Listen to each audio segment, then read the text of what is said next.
Every moment is an opportunity to start again.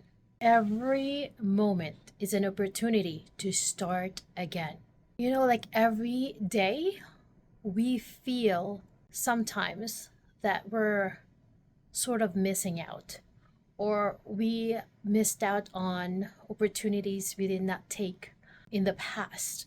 And sometimes that can keep us in hostage. But every day is a great day, a moment to start again. A lot of us have regrets, and that is an emotion that is easy to come by. And I know it's not easy to handle regret. It makes us feel like we're failing, that we're lost, and it can hinder us from going to the next step because we're kind of like lingering to the past, what should have been, what should have been, or what I should have done, what I should have had if I didn't choose this over that. Regrets. But every day is a chance to renew and begin again. That's what I'm trying to keep myself telling, because I feel like I've had many experiences. I've had a lot of missed opportunities. But then again, I feel strongly in my heart that life does happen for us, and God protects, and life is happening for us. It also means that something better is in store for us. Like, things happen for a reason. It is hard to see it when we're going through so much, so much. And especially this holiday season, it becomes more and more apparent. There are times when I've said, like, oh, I should have done this, and then this would have happened, or do this, or this is a funny story, or, like right now, like crypto investments is really high. But there was time in the past when you put you invest on it and then it tanks down, and you're like, oh, I should have made a better choice, or if you invested on it, I should have kept it on longer. The thing is, like, we can't be hung up on these things like this. We have to stop, reflect on what have been, what we have done, the mistakes that we've made, and what's the next step, what's the next best step, and then move on. Find a way to move on.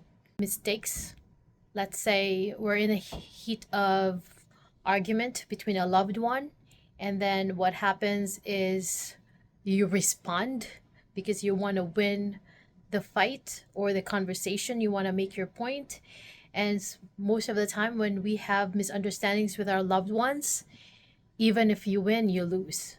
I don't know if you can relate to this, but when you respond to somebody, when you're so emotional, you're so angry, when everything comes down, we have this regrets, like, I should not have said this, I should not have done that, and I should have prioritized keeping the peace in my family. So there's a lot of this scenarios that happen every day.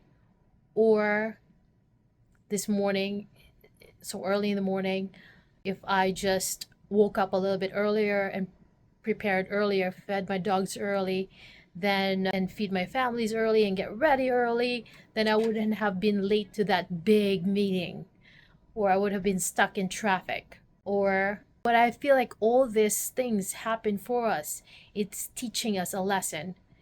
And again, we have to remember it is also in the Bible. God's compassion renews every day. So, however you feel like you failed yourself, however you feel like you failed your family, God's compassion renews every single day. Every day is a new beginning. We have a good God, and He is very present, and He is very aware of what you're going through. You are not alone. And most of the time, we feel alone, and we wonder where He is, and He is right there. It is just most of the time very hard to see that. And believe it or not, this is based on science too. In science, there's what we call neuroplasticity. What is that? So when we are kids or babies, we build connections in our brain as we learn how to walk. So we don't have to think about every step that we have to make. Walking becomes natural or automatic. Driving, so our brain gets rewired to acquire all these skills. We know, like, if we do this certain things at work in a certain way, that we could get better results, then our brain gets hardwired to make that as a default because you learn. So same thing with our brains. Our brains becomes hardwired to old beliefs that we have, and it could be because of beliefs that we developed or we acquired because of experience, because of what we've seen in others. Like if we see a lot of people fail in something, we feel like, oh, I'm meant to fail as well. Or my parents have, or my family, my grandparents, other generations have heart diseases or diabetes, so I'm meant to have that too. But guess what? We have to rewire our brain and educate ourselves with the truths and then start making changes. We have to make changes. And then when we make changes, we make new habits. Most of the time, for example, procrastination. We like to delay things. We put off our task for later, for tomorrow. And then it becomes hardwired in our brain. Like if we have tasks or projects, we tend to wait until the next day, until the things pile up. But if we start new habits, like if we have a task today, if be it 5 tasks, prioritize and make sure we get 1 or 2 things done. And then every day we keep practicing that, then we become that. Our brains become hardwired to do the new habits, even eating habits. We've been used to like eating a lot of carbs, rice, bread for so long because that's how we were raised.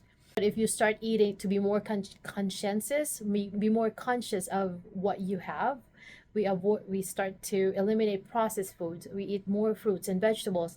And it's not going to happen overnight. It's going to have to be a lot of work, and it's with work and effort every day that we build new connections in our brain, which is what we call neuroplasticity. Our brain rewires, and then every day, like 3 months later, 4 months later, even a year later, you develop new habits in eating, exercising, being creative, outlook. It could be trying to be more positive every day, or new habits of waking up being grateful. So we can make every day a chance and an opportunity to begin again. Again, God's compassion renews every single day. And our brain, based on science and our attitudes and our whole being, is able to adapt and mold and grow through neuroplasticity. So we just have to embrace new habits, new way of thinking. Believe it or not, I am in this journey too. So I know it is not easy. It is so hard. And it is just easier to just like fold and to do what is comfortable and familiar and what you already know. Why get out of your comfort zone to do new things? It doesn't make any sense, right? Our body tells us to do that. But if we want good change for ourselves, good change for our kids, for our families, for our friends, for everyone around us, we have to be the change. And every day is an opportunity to begin, to choose again, to start again. And again, God's compassion renews every single day. And science tells us our brain is hardwired, but it is able to make new wirings, and it's able to rewire through neuroplasticity by embracing new habits, new strategies that we practice every day.